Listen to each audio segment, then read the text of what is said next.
जिंदगी में चिंता और डर आपको फिर नहीं सताएंगे। केवल गौतम बुद्ध की इस अद्भुत कहानी को ध्यान से सुनिएगा। तो चलिए उस कहानी की शुरुआत करते हैं। एक समय की बात है, एक नगर में एक व्यापारी रहता था। वह अपने और अपने परिवार के भरण पोषण के लिए नमक का व्यापार किया करता था। उसके परिवार में उसकी पत्नी और 2 पुत्र थे। व्यापारी के दोनों पुत्रों का स्वभाव एकदम विपरीत था। जहां एक और उसका बड़ा पुत्र बहुत ही संकोची और शर्मीले स्वभाव का था, उसे किसी से बात करने में भी शर्म आती थी। वहीं उसका छोटा पुत्र बहुत ही बेरहमी और खुले स्वभाव वाला व्यक्ति था। वह किसी के भी सामने अपनी बात कहने में संकोच नहीं करता था। लोग अक्सर बड़े पुत्र को भोला और बेवकूफ समझते थे और कई बार तो लोग उसके इस भोले और संकोची स्वभाव का फायदा भी उठा लेते थे, लेकिन वह पलटकर कभी किसी को कुछ नहीं कहता था। व्यापारी अपने पुत्र के ऐसे स्वभाव के कारण उस पर बहुत अधिक नाराज रहता था। ठीक से बातचीत ना कर पाना और शर्मीले स्वभाव के कारण व्यापारी ने कई बार अपने बड़े पुत्र की पिटाई भी कर दी थी। हालांकि बार बार उस पर गुस्सा करने और पीटने की वजह से व्यापारी के बड़े पुत्र का स्वभाव सुधरने की बजाय और खराब हो गया था। अब शर्म और संकोच के साथ साथ उसके अंदर डर भी बैठ गया था। आत्मविश्वास की कमी की वजह से बड़ा पुत्र बचपन से ही बहुत अधिक परेशान रहने लगा था। अपने डर की वजह से वह परीक्षा में याद किए हुए प्रश्नों के उत्तर भी भूल जाता था और उन्हें लिख नहीं पाता था। इस कारण उसकी शिक्षा भी ठीक ढंग से पूरी नहीं हो पाई। बड़ा पुत्र जब जवान हो गया तो व्यापारी ने उसे अपने साथ व्यापार में हाथ बटाने के लिए कहा। अपने पिता के प्रति डर के कारण वह व्यापार में उनका हाथ बटाने के लिए तैयार हो गया, लेकिन वह व्यापार में कई बार ऐसी गलतियां कर देता था जिससे व्यापारी उस पर बहुत अधिक क्रोधित हो जाता था। एक दिन की बात है, व्यापारी किसी काम से शहर गया हुआ था और उस दिन दुकान पर उसका बड़ा पुत्र बैठा हुआ था। तभी कुछ लोग आए और उन्होंने बड़े पुत्र से कहा कि हमें तुम्हारे पिता ने भेजा है और उनका यह संदेश है कि इस समय दुकान में जितनी भी नमक की बोरियां रखी हुई हैं वो सब हमें दे दो। तुम्हारे पिता ने नमक की सभी गोलियों को शहर मंगवाया है। व्यापारी का पुत्र उनसे प्रश्न पूछने की हिम्मत जुटा ही रहा था कि वे दोनों आदमी दुकान के अंदर घुस गए और वहां जितनी भी नमक की बोरियां रखी हुई थी उन सब को अपनी घोड़ा गाड़ी में रखा और लेकर जाने लगे। व्यापारी के पुत्र ने उन्हें रोकने का प्रयास किया, लेकिन संकोच और डर के कारण वह उनसे कुछ कह नहीं पाया। उसने मन ही मन सोचा कि अगर मैं इन्हें नमक ले जाने से रोकता हूं तो पिताजी मुझ पर नाराज होंगे। कुछ दिनों बाद जब व्यापारी शहर से वापस आया तो दुकान को खाली देखकर उसने अपने पुत्र से पूछा, नमक की बोरियां कहां गई? यह दुकान इतना खाली खाली क्यों है? तब बड़े पुत्र ने सहमी हुई आवाज में कहा, कुछ लोग दुकान पर आए थे और उन्होंने मुझसे कहा कि आपने नमक की सारी बोरियों को शहर मंगवाया है, और फिर वह दुकान की सारी बोरियों को निकालकर लेकर चले गए। यह सुनते ही व्यापारी ने अपना सिर पीट लिया। उसने पुत्र को दुकान से धक्का देकर बाहर निकालते हुए कहा, मंद बुद्धि, तू मूर्ख का मूर्ख ही रह जाएगा। वह लोग तुझे बेवकूफ बनाकर सारा सामान लूट ले गए। तूने मेरा बहुत भारी नुकसान करवा दिया है। अब यहां से चला जा और घर वापस मत आना। अगर तू वापस आया तो मैं मार मार कर तेरी जब खींच लूंगा। व्यापारी का पुत्र इस घटना से बहुत दुखी हुआ। एक बार फिर उसके संकोची स्वभाव की वजह से उसके पिता उस पर और अधिक नाराज हो गए थे और साथ ही व्यापार में इतना भारी नुकसान हो गया था। उस समय नगर के कई लोग व्यापारी के पुत्र पर हंस रहे थे और उसका मजाक उड़ा रहे थे, जिससे उसे खुद पर बहुत अधिक शर्मिंदगी महसूस हो रही थी। यही वह समय था जब उसने मान लिया कि अब उसका कुछ नहीं हो सकता। वह हमेशा मूर्ख का मूर्ख ही रह जाएगा और इस समाज में रह रहे लोगों के साथ कदम से कदम मिलाकर कभी नहीं चल पाएगा। यही सब सोचता हुआ व्यापारी का पुत्र नगर से बाहर आ गया और एक नदी के किनारे बैठकर खूब रोया। गहरे पानी को देखकर उसके मन में विचार आया कि अब उसके जिंदा रहने का कोई फायदा नहीं है। उसने निश्चय कर लिया कि आज इस नदी में डूबकर वह खुद को समाप्त कर लेगा। असफल जीवन जीने से अच्छा है कि वह खुद को समाप्त कर ले।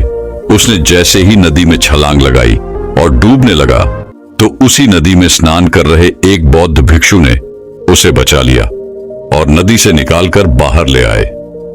व्यापारी का पुत्र बौद्ध भिक्षु पर नाराज होने लगा और कहने लगा कि आपने मुझे क्यों बचाया? मैं इस असफल जीवन को जीना नहीं चाहता। बौद्ध भिक्षु ने उसे समझाते हुए कहा कि जीवन एक ही बार मिला है और अगर तुम जीवित ही नहीं रहोगे तो असफलता को खत्म करके सफल कैसे बनोगे?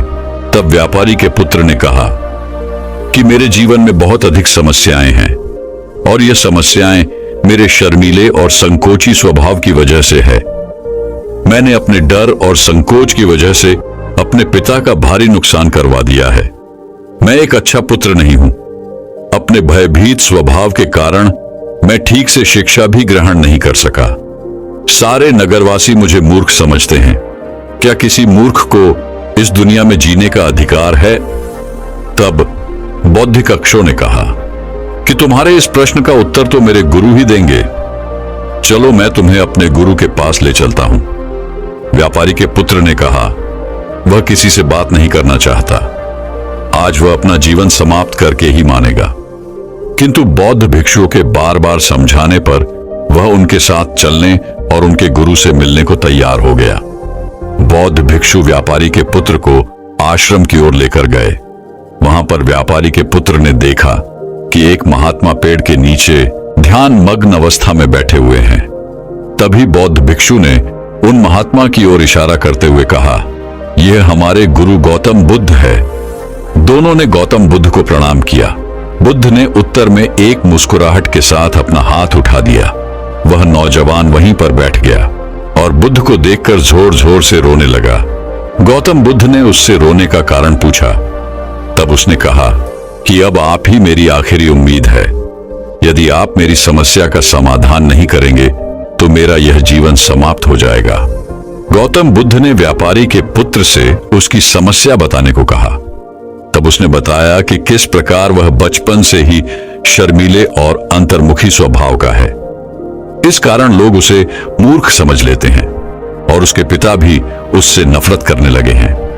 तब गौतम बुद्ध ने युवक को शांत कराते हुए कहा कि मेरे पास तुम्हारी समस्या का समाधान है, जिसके बाद तुम्हारा जीवन बहुत ही आसान हो सकता है। युवक ने खुश होते हुए पूछा, क्या सच में ऐसा हो सकता है? आप बहुत ही महान व्यक्ति प्रतीत होते हैं। हे महात्मा, मैं भी आपका शिष्य बनना चाहता हूं। क्या आप मुझे अपने शिष्य के रूप में स्वीकार करेंगे? गौतम बुद्ध ने कहा कि हां, अवश्य। उस युवक ने कहा, ठीक है गुरुदेव, अब आप मुझे वो उपाय बताइए जिससे कि मेरा जीवन बदल जाए। गौतम बुद्ध ने कहा, लेकिन उससे पहले तुम्हें मेरे कुछ महत्वपूर्ण कार्य करने होंगे। अगर तुम मेरे यह कार्य कर दो तब मैं तुम्हें कुछ ऐसे उपाय बताऊंगा जिससे तुम्हारे जीवन में सब कुछ ठीक हो जाएगा और तुम्हारे पिता भी तुमसे प्रसन्न रहेंगे। गौतम बुद्ध ने आगे कहा, आज से ठीक 3 दिन बाद मैं तुम्हें ऐसे उपाय बताऊंगा जिससे तुम्हारा जीवन पूरी तरह से बदल जाएगा। लेकिन इन 3 दिनों तक तुम्हें मेरे सभी कार्य करने होंगे। मैं जैसा जैसा कहूंगा, अगर तुम ठीक वैसा ही कार्य करने में सफल रहे तो 3 दिन बाद तुम्हारा जीवन बदल जाएगा। तुम्हारा पहला दिन कल से शुरू होगा। अभी जाओ और जाकर आश्रम में ही आराम करो। अगले दिन की सुबह होते ही व्यापारी का पुत्र गौतम बुद्ध के पास पहुंचा और बोला, हे गुरुदेव, मुझे पहले दिन का कार्य बताइए। तो गौतम बुद्ध ने कहा कि आज तुम्हें 20 अजनबी व्यक्तियों से बातचीत करनी है और उनका हाल जानना है। इसका लेखा जोखा शाम तक लेकर आ जाना। व्यापारी के पुत्र को अंदर से बहुत डर महसूस हुआ, लेकिन उसने गौतम बुद्ध को हां कह दिया। फिर वह निकल पड़ा 20 अजनबी लोगों से बातचीत करके। शुरू में तो उसे बहुत अधिक संकोच लग रहा था। कई लोग तो उसे डांटकर भगा भी देते थे, लेकिन उसके सामने अपना जीवन बदलने का यही एकमात्र उपाय था। आखिरकार कोशिश करते हुए उसने 20 अजनबी लोगों के नाम और उनके व्यापार का लेखा जोखा प्राप्त कर लिया। शाम होने पर जब वह गौतम बुद्ध के पास पहुंचा तो खुश होते हुए उसने गौतम बुद्ध को बताया कि आज का कार्य उसने सही ढंग से पूरा कर लिया है। यहां तक कि कुछ लोग तो उसके मित्र भी बन गए हैं। दूसरे दिन की सुबह होते ही फिर वह नौजवान गौतम बुद्ध के समक्ष पहुंचा। तब गौतम बुद्ध ने कहा, आज का कार्य है कि तुम आश्रम में रह रहे 100 शिष्यों को संबोधित करते हुए उन्हें जल के उपयोग के विषय में पढ़ाओ। गौतम बुद्ध की यह बात सुनकर व्यापारी का पुत्र हक्का बक्का रह गया। उसने कहा कि आप मुझसे ये किस प्रकार के कार्य करवा रहे हैं? मैं अपनी शिक्षा ठीक से पूरी नहीं कर पाया हूं, इसीलिए मैं पढ़ाने का ये कार्य नहीं कर पाऊंगा। तब गौतम बुद्ध ने कहा कि ठीक है, फिर मैं तुम्हें उपाय भी नहीं बताऊंगा। व्यापारी के पुत्र ने विनती करते हुए कहा कि आप जानते हैं कि मेरी शिक्षा अधूरी है, फिर मैं बालकों को शिक्षा कैसे दे सकता हूं? गौतम बुद्ध ने हल्की सी मुस्कान भरते हुए कहा कि यहां सिर्फ मैं जानता हूं कि तुम्हारी शिक्षा अधूरी है। वे बालक नहीं जानते तुम हर दिन अपने जीवन में जल का उपयोग करते हो। यही सब बातें उन बालकों को कुछ आकर बतानी है। अंततः जब व्यापारी के पुत्र के पास कोई बहाना शेष नहीं बचा तो हिम्मत जुटाकर वह उन बालकों के पास पहुंच गया। शुरू में तो उसके हाथ पैर कांप रहे थे, लेकिन आखिरकार उसने बालकों को जल के महत्व के बारे में बताना शुरू कर दिया। उसने बालकों को जल की 5 विशेषताएं बताई और जल्दी से वहां से भाग आया। गौतम बुद्ध के पास पहुंचकर उसने बताया कि बहुत अधिक डर लग रहा था, किंतु मैंने बालकों को जल की 5 विशेषताएं बता दी हैं। गौतम बुद्ध ने कहा कि जाओ, एक और कोशिश करके आओ। उस नौजवान ने एक बार फिर हिम्मत जुटाई और बालकों को जल के महत्व के बारे में पढ़ाना शुरू किया। इस बार व्यापारी के पुत्र को बिल्कुल भी घबराहट नहीं हो रही थी। उसने पूरे आत्मविश्वास के साथ बालकों को जल के विषय में पढ़ाया। तब गौतम बुद्ध ने उसकी प्रशंसा करते हुए कहा, तुम अवश्य ही साहसी हो। गौतम बुद्ध के मुंह से अपनी प्रशंसा सुनकर वह युवक बहुत प्रसन्न हुआ। युवक जब तीसरे दिन गौतम बुद्ध के पास आया तो गौतम बुद्ध ने उससे कहा कि आज का कार्य तुम्हें कुछ अजीब लग सकता है, किंतु आज तुम्हें अपने पिता से मिलने जाना है। गौतम बुद्ध के मुंह से यह बात सुनकर वही वक्त बहुत अधिक डर गया।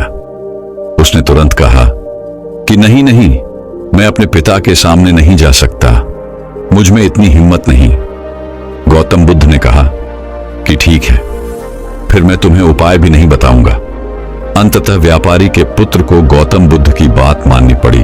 गौतम बुद्ध ने उसे समझाते हुए कहा कि अपने पिता के पास जाकर उनसे क्षमा मांगना और कहना कि वे तुम्हें एक और अवसर दें ताकि तुम खुद को बुद्धिमान साबित कर सको। गौतम बुद्ध के कहे अनुसार उस युवक ने पूरे आत्मविश्वास के साथ अपने पिता का सामना किया और उनसे क्षमा मांगी। आखिरकार व्यापारी ने अपने पुत्र को क्षमा कर दिया और उसे एक और अवसर देने के लिए तैयार हो गया।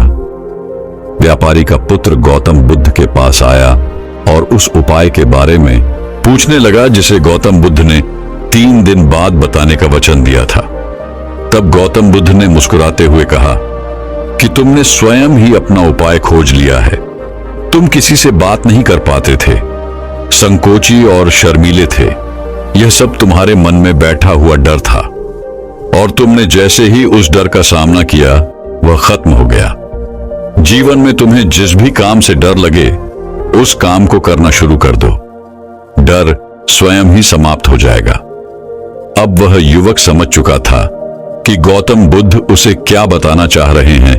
उसने गौतम बुद्ध का धन्यवाद किया और उनसे वादा किया कि वह जीवन में सफल होकर दिखाएगा।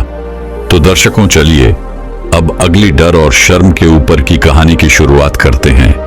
गांव में रहने वाला एक नौजवान लड़का अपने मानसिक डर से बहुत परेशान था। उसे हमेशा किसी न किसी बात का डर लगा ही रहता था। कभी वह यह सोचकर डरता कि पता नहीं उसका भविष्य कैसा होगा, वह खुद के और अपने माँ बाप के सपने पूरे कर भी पाएगा या नहीं। उसे हमेशा यही लगता था कि उसके अंदर बहुत सारी कमियां हैं और इसी सोच की वजह से वह खुद को दूसरों की तुलना में छोटा और कमतर समझता था।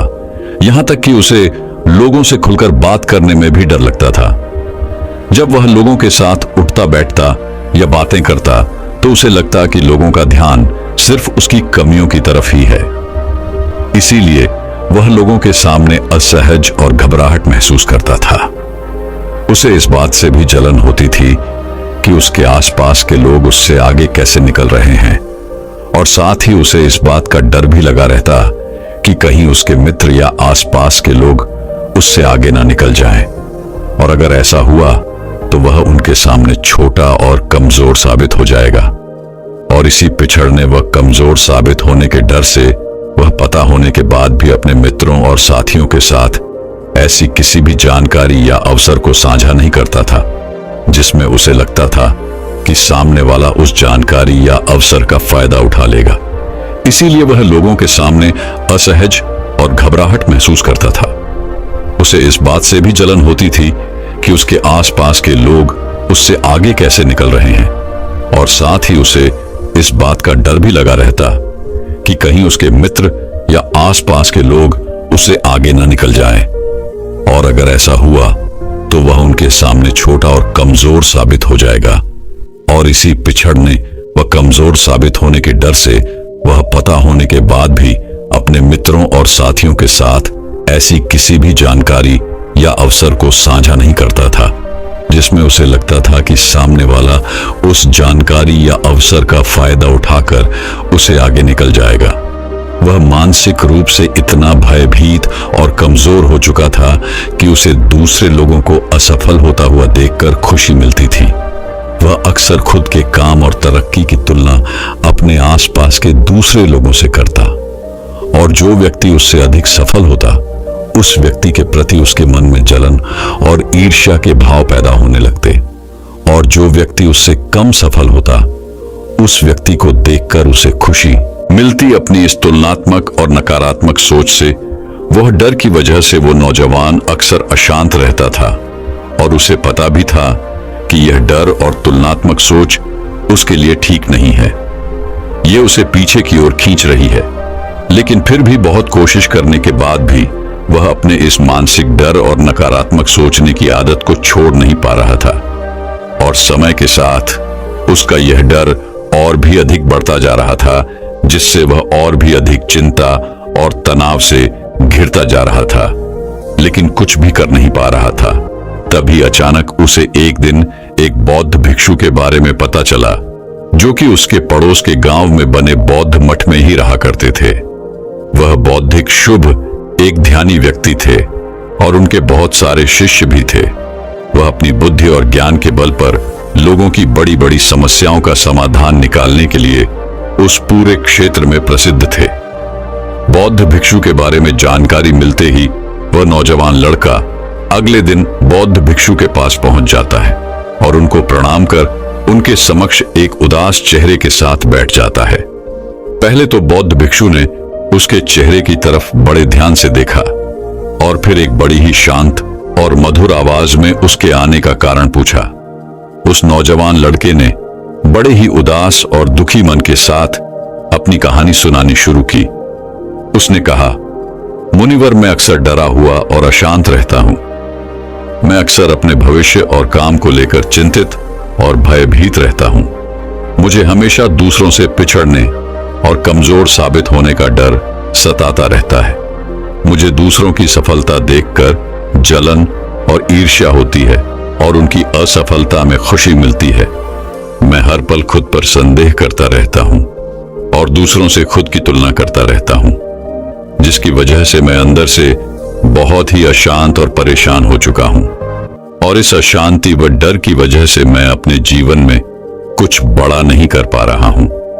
मुनिवर, मैं आपके पास बड़ी उम्मीद लेकर आया हूं। कृपया मुझे कोई सही रास्ता दिखाएं।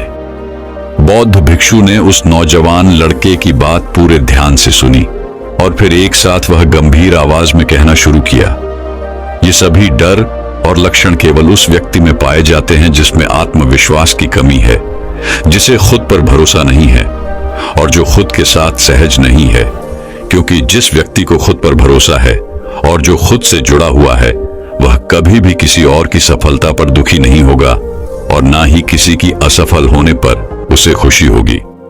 एक आत्मविश्वास से भरा व्यक्ति इस डर में नहीं जीता कि वह लोगों से पिछड़ जाएगा या फिर उनकी नजरों में कमजोर साबित हो जाएगा, क्योंकि उसे अपनी काबिलियत और मेहनत पर भरोसा होता है। इसीलिए वह हर परिस्थिति में अपना सर्वश्रेष्ठ देने का प्रयास करता है। बिना परिणाम की ज्यादा चिंता किए तो आज मैं तुम्हें 9 ऐसी आदतों के बारे में बताऊंगा जो उन लोगों के अंदर पाई जाती हैं जो आत्मविश्वास से भरे होते हैं, जिन्हें खुद पर भरोसा होता है, जो खुद के साथ सहज होते हैं और खुद से जुड़े होते हैं। और इन आदतों को अपनाकर तुम भी खुद को आत्मविश्वास से भर सकते हो, खुद के साथ तालमेल बिठाना सीख सकते हो और खुद को डर, जलन, ईर्ष्या और तुलना जैसे नकारात्मक विचारों से दूर रखकर अपने काम पर ध्यान दे सकते हो।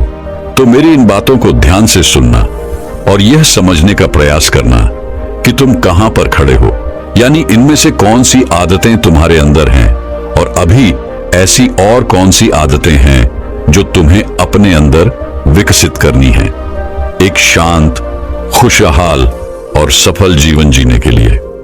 तो चलो शुरू करते हैं पहली आदत से। तो पहली आदत है कि चीजों और बातों को व्यक्तिगत रूप से लेना बंद करो। हर चीज को व्यक्तिगत यानी अपने ऊपर लेने की कोई जरूरत नहीं है, क्योंकि कोई भी इंसान अगर चीजों को व्यक्तिगत तौर पर लेता है, कोई भी बात अगर किसी समूह के लिए बोली जा रही है या आमतौर पर सबके लिए बोली जा रही है और वो व्यक्ति उस बात को अपने ऊपर ले लेता है, तो फिर वो वहां पर बहुत ज्यादा अपमानित महसूस करता है और अपने आत्मविश्वास को बहुत गहरी चोट पहुंचा लेता है। हमें चीजों को व्यक्तिगत रूप से लेने की बजाय, उसे व्यक्तिगत अर्थ देने की बजाय उसका सामूहिक और परिस्थितिक अर्थ निकालना सीखना चाहिए, यानी कि वो बात कितनों के लिए किस मकसद से और किस परिस्थिति में बोली गई है, इस बात को ध्यान में रखते हुए उसका मतलब निकालना चाहिए। और जो भी व्यक्ति अपने साथ सहज होता है उसे खुद पर भरोसा होता है, वह खुद को जानता है कि वह कौन है, इसीलिए वह कभी भी चीजों को व्यक्तिगत रूप से नहीं लेता। इसकी बजाय वह मौजूदा परिस्थिति के अनुसार उस बात का मतलब निकालता है। जब हम परिस्थिति और मौके के अनुसार चीजों या कही गई बातों का मतलब निकालना सीख जाते हैं, तो फिर हम खुद को बेवजह का दोष देने और खुद पर बेमतलब का दबाव बनाकर परेशान होने से बच जाते हैं। दूसरी आदत है अपने आप पर, अपनी काबिलियत पर भरोसा रखना। अपने आप पर भरोसा करना यह सबसे खूबसूरत एहसास है। दूसरे हम पर भरोसा करें, यह हमारे लिए बहुत अच्छी, बहुत खास बात तो है ही, लेकिन जब हम खुद पर भरोसा करना सीख जाते हैं तो जिंदगी बहुत ही आसान और खूबसूरत बन जाती है। क्योंकि जब हमारा खुद पर विश्वास पक्का हो जाता है तो फिर कोई हमारा साथ दे या ना दे, हम जिंदगी में आगे बढ़ते जाते हैं और कितनी भी बड़ी से बड़ी मुसीबत हमारे सामने आए, वो घुटने टेक कर चली ही जाती है और हम हंसते मुस्कुराते हुए आगे बढ़ते जाते हैं। आत्मविश्वास से भरे लोगों की तीसरी आदत है कि उनकी जिंदगी में एक ठहराव होता है और वह बिना किसी घबराहट के अपना पर्याप्त समय लेते हैं। जिंदगी में सब कुछ तुरंत नहीं मिलता और ना ही हर समय परिस्थितियां हमारे अनुकूल होती हैं। ऐसा नहीं होता कि सब कुछ एकदम से और तुरंत हो जाएगा। कई बार ऐसा होता है कि हमें रुकने की जरूरत पड़ती है। चीजों को अच्छे से समझने और करने के लिए थोड़े ठहराव की जरूरत पड़ती है और इस बीच यह जो समय लगता है, इसमें ज्यादातर लोग अपना धैर्य खो देते हैं। लेकिन जो मजबूत इंसान होगा, जो अपने साथ सहज होगा, उसमें यह खासियत होगी कि वह थोड़ा सा समय लेगा, लेकिन उसे भरोसा होगा कि जो समय वह ले रहा है या जो समय उस काम में लग रहा है, वह वास्तव में उसे और उसकी जिंदगी को बेहतर बना रहा है। तो वो इंसान खुशी खुशी अपना समय लेगा, इंतजार करेगा और विचलित हुआ, परेशान होने की बजाय उसके अंदर बहुत सारा धैर्य और आभार होगा कि चलो चीजें कम से कम बेहतर तो हो रही है। तो वो समय की कद्र करेगा, अपने अंदर शांति बनाए रखेगा और समय बहुत ही अच्छे से और शांति से बीत जाएगा।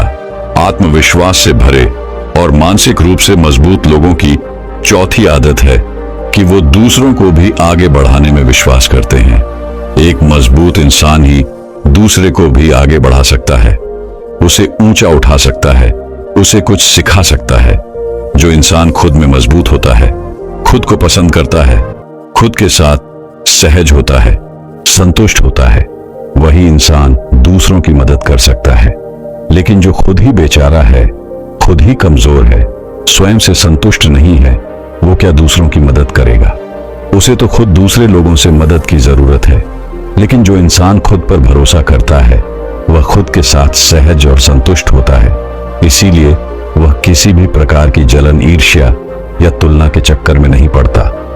उसे दूसरे लोगों की मदद करने में भी खुशी मिलती है, क्योंकि वह जानता है कि जितना मैं मजबूत हूं, उतना ही अगर कोई और मजबूत बनता है तो मजबूत लोगों का एक समूह बनेगा और सब मिलकर मजबूती से आगे बढ़ेंगे। खुद पर भरोसा करने वाले और मानसिक रूप से मजबूत लोगों की 5वीं आदत है कि वह बिना ज्यादा क्रोधित हुए, बिना अपना आपा खोए, बिना किसी को नुकसान पहुंचाए और बिना डरे अपनी बात को अच्छी तरीके से रखना जानते हैं। क्योंकि ऐसा इंसान अपने साथ सहज और ईमानदार होता है। इसीलिए उसे अपनी गलतियों के बारे में भी पता होता है और यह भी पता होता है कि कहां पर वह निर्दोष है। इसीलिए वह अपनी गलतियों को पूरी विनम्रता से स्वीकार कर लेता है और जब वो सही होता है तो बिना डरे अपना पक्ष लेता है और अपनी बात पूरी मजबूती से रखता है। लेकिन अपनी शालीनता के दायरे में रहते हुए, बिना अपनी मर्यादा खोए, वह इंसान बहुत अच्छी तरीके से अपनी बात को 100 लोगों के सामने रखना हो, 1000 लोगों के सामने या फिर पूरी दुनिया के सामने, वह यह अच्छी तरीके से जानता है कि उसे कब क्या कदम उठाना है। इसी प्रकार से इन लोगों की छठी विशेषता है तो यह लोग मानसिक और भावनात्मक रूप से मजबूत और शक्तिशाली होते हैं। सही मायनों में मजबूत यानी अंदर से शक्तिशाली कौन होता है?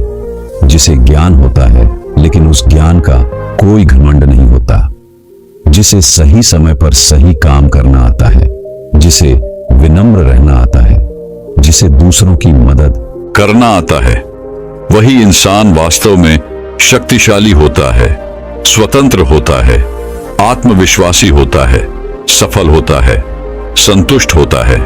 तो सही मायनों में एक मजबूत इंसान की पहचान ऐसी होती है कि वह अपने जीवन के सभी आयामों को मजबूत रखता है और खुद की ही तरह दूसरों को भी शक्तिशाली बनाने में विश्वास रखता है। क्योंकि वह जानता है कि सकारात्मक शक्ति को जितना फैलाया जाएगा, वह उतनी ही गुना बढ़कर उसके पास वापस आएगी और वह और भी शक्तिशाली होता चला जाएगा। तुम खुद सोचो कि अगर तुम किसी कमजोर लोगों के समूह में रहोगे तो क्या होगा? धीरे धीरे तुम भी कमजोर बन जाओगे। लेकिन अगर तुम शक्तिशाली लोगों का समूह बनाओगे, उनकी शक्ति बढ़ाओगे, तो क्या होगा? धीरे धीरे तुम्हारी भी शक्ति बढ़ती चली जाएगी। तो ऐसे लोग सही मायनों में शक्तिशाली होते हैं। आत्मविश्वास से भरे और खुद से जुड़े लोगों के साथ में विशेषता है कि ये लोग अपनी जिंदगी से संतुष्ट होते हैं। इसका मतलब ये नहीं कि आगे कुछ करने का जोश नहीं होता।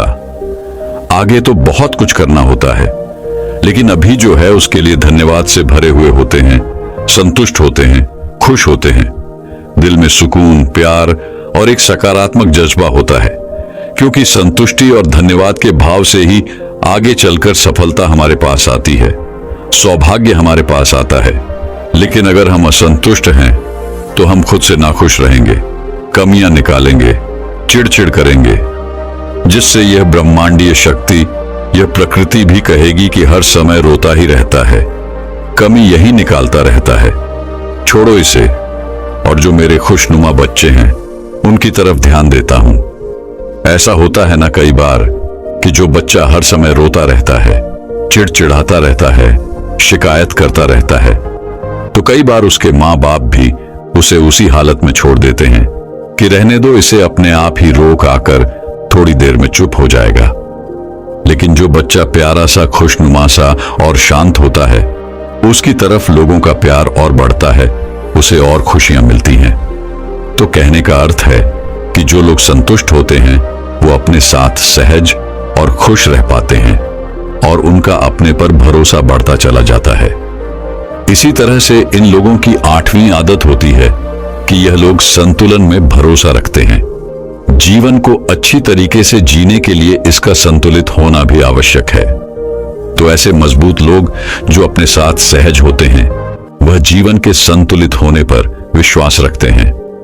हमारे जीवन के बहुत सारे पहलू हैं, जैसे शारीरिक स्वस्थ, मानसिक स्वस्थ, घरेलू संबंध, सामाजिक संबंध, भविष्य के सपने, मौज मस्ती, सफलता इत्यादि।